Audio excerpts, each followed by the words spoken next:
nafsin dha'iqatul maut. Setiap yang bernyawa pasti bakal mengalami kematian. Wa kullu jadidin bal, setiap yang baru pasti bakal sirna. Yang baru selain Allah Subhanahu wa taala. Alam ini baru. Baru ini masih wallah, selain Allah Subhanahu wa taala ini baru. Maka seluruh yang baru, seluruh yang diwujudkan oleh Allah Subhanahu wa taala bakal sirna. Wa ana mayyita, kata Sayyidah Aminah, wa ana mayyita, dan aku akan mati, kata Sayyidatuna Aminah. Sayyidatuna Aminah merasakan detik-detik kewafatannya. Sayyidatuna Aminah merasakan bahwasanya dia akan diambil oleh Allah Subhanahu wa taala. Ini di antara kemuliaan yang diberikan Allah Subhanahu wa taala. Sayyidatuna Aminah sebelum melahirkan Nabi Muhammad, Nabi Adam datang kepada Siti Aminah. Assalamualaikum, waalaikumsalam, man anta, siapa engkau? Aku Adam, kata Nabi Adam. Selamat, Anda telah mengandung Sayyidul Basar, seorang pemimpin manusia. Nabi Musa, Nabi Isa datang menemui Sayyidatuna Aminah. Kemudian kata Sayyidatuna Aminah, wa ana mayyita, aku akan meninggal, wa dzikri bakin. Ini coba kita perhatikan perkataannya Sayyidatuna Aminah. Perkataan luar biasa. Wa dzikri bakin, aku bakal dikenang, kata Sayyidatuna Aminah. Akan dikenang. Beliau mengatakan wa dzikri bakin, aku bakal dikenang. Qad taraktu khairan, aku tinggalkan manusia yang bagus. Wa waladtu tuhran, dan aku melahirkan seorang anak yang suci, yaitu Nabi Muhammad SAW. Tidak melenceng apa yang dikatakan oleh Siti Aminah. Siti Aminah dikenang. Jangankan masyarakat atau umat Nabi Muhammad, seluruh malaikat-malaikat Allah, seluruh nabi-nabi Allah, mereka mengenang tentang Sayyidatuna Aminah, tentang kemuliaan Sayyidatuna Aminah, karena Sayyidatuna Aminah mengandung Sayyidul Basar, pemimpin manusia, yaitu Nabi Muhammad SAW. Maka Sayyidatuna Aminah merupakan orang memang suci. Dan jangankan ibu dari Sayyidatuna Aminah, seluruh kakek-kakek dari Nabi Muhammad, seluruh nenek-nenek dari Nabi Muhammad, mereka semua memang disucikan oleh Allah Subhanahu wa taala. Jadi semuanya memang dijadikan Allah Subhanahu wa taala sebagai orang-orang penghuni surga Allah Subhanahu wa taala. Jangan sampai kita mengklaim ya, abah dan ibu Nabi Muhammad berada di neraka. Ini berbahaya. Gak bakalan nur Nabi Muhammad dititipkan oleh Allah Subhanahu wa taala kepada orang-orang yang tidak beriman kepada Allah Subhanahu wa taala. Mereka semua beriman dengan syariat dari kitab Injil atau kitab Taurat yang diturunkan Allah Subhanahu wa taala. Memang bukan syariat Nabi Muhammad, syariat nabi-nabi terdahulu sebelum Nabi Muhammad sallallahu alaihi wasallam.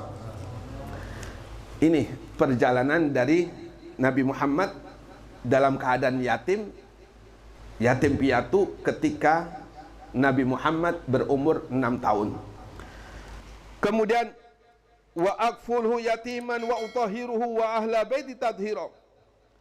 Kata Allah Subhanahu wa taala, wa utahiruhu, dan aku sucikan Nabi Muhammad SAW. Jadi Nabi Muhammad ini manusia yang suci. Makanya seandainya cuma nggak bakalan, seandainya Nabi Muhammad ini berbuat dosa, langsung diampuni oleh Allah Subhanahu wa taala. Makanya ketika Nabi Muhammad beribadah kepada Allah Subhanahu wa taala sampai bengkak kaki Nabi Muhammad, kemudian ditegur oleh Siti Aisyah, wahai Rasulullah, bukankah engkau manusia yang dosa-dosanya diampuni oleh Allah Subhanahu wa taala, engkau disucikan oleh Allah Subhanahu wa taala, tapi kenapa engkau menyakiti dirimu? Beribadah kepada Allah Subhanahu wa taala sampai kakinya bengkak. Apa kata Nabi Muhammad? Afala akuna abdan syakura. Aku pengen, kata Nabi Muhammad, dicatat oleh Allah Subhanahu wa taala sebagai hamba-hamba yang bersyukur kepada Allah Subhanahu wa taala. Mudah-mudahan kita pun dicatat oleh Allah Subhanahu wa taala sebagai hamba-hamba yang bersyukur Allah Subhanahu wa taala. Wa utahiruhu wa ahla baitihi tadhira. Nabi Muhammad disucikan oleh Allah Subhanahu wa taala wa ahla baitihi tadhira. Dan juga seluruh anak cucu Nabi Muhammad SAW disucikan oleh Allah Subhanahu wa taala. Jangan sampai ingkar dengan apa yang difirmankan oleh Allah Subhanahu wa taala. Siapapun yang ingkar dengan apa yang difirmankan oleh Allah Subhanahu wa taala, maka nasibnya akan sama dengan ulama-ulama Bani Israel. Mereka ulama Bani Israel, di antara mereka ulama su. Mereka faham tentang kitab Injil. Mereka faham tentang kitab Taurat. Cuma mereka tidak mau mengakui kemuliaan Nabi Muhammad sallallahu alaihi wasallam. Maka umat Nabi Muhammad jangan sampai menjadi juga ulama-ulama su. Sebagaimana ulama-ulama Bani Israel. Sehebat apapun dia diberikan ilmu oleh Allah Subhanahu wa taala, sehebat apapun dia diberikan kekuatan oleh Allah Subhanahu wa taala untuk ibadah kepada Allah, apabila mereka mengingkari tentang kesucian anak cucu Nabi Muhammad sallallahu alaihi wasallam, maka nasibnya akan sama dengan ulama-ulama Bani Israel, yaitu ulama su.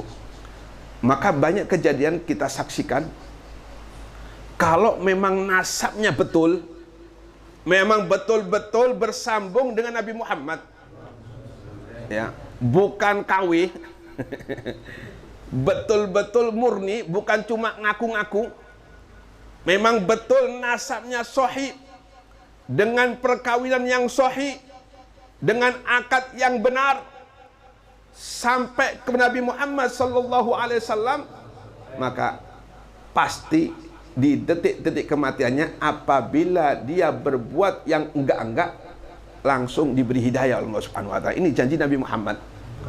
Dulu di Pasuruan ada seorang habaib, namanya nggak perlu disebut. Beliau sudah meninggal. Sewaktu saya mondok, biasanya tiap malam jam 2, jam 3 itu ngedor-ngedor pondok. Pondoknya kiai, malam digedor-gedor, yang dibawa itu minuman keras, mabuk. Ini dalam seminggu kadang-kadang 2 kali mabuk ke pondok, sambil bawa keris. Mabuk, bawa keris, mabuk, bawa keris. Saya tahu sendiri itu. Sering sekali teler sambil bawa keris. Larian semua, santri-santri pada takut. Maka Habib ini, sehari sebelum kematiannya, dia pergi ke Yahudi. Ada namanya Yahudi. Yai, minta sarung Yai. Buat apa, Habib? Saya akan tobat, Yai, katanya. Alhamdulillah, kata Yahudi. Mandi bersih-bersih, kemudian semalam nggak tidur sampai pagi, kira-kira di waktu zuhur, innalillahi wa inna ilaihi rajiun. Ini memang janji dari Allah Subhanahu wa taala, nggak bisa kita ingkari. Memang janji dari Allah Subhanahu wa taala, siapapun yang mengingkari berarti sama dengan mengingkari Al-Qur'an.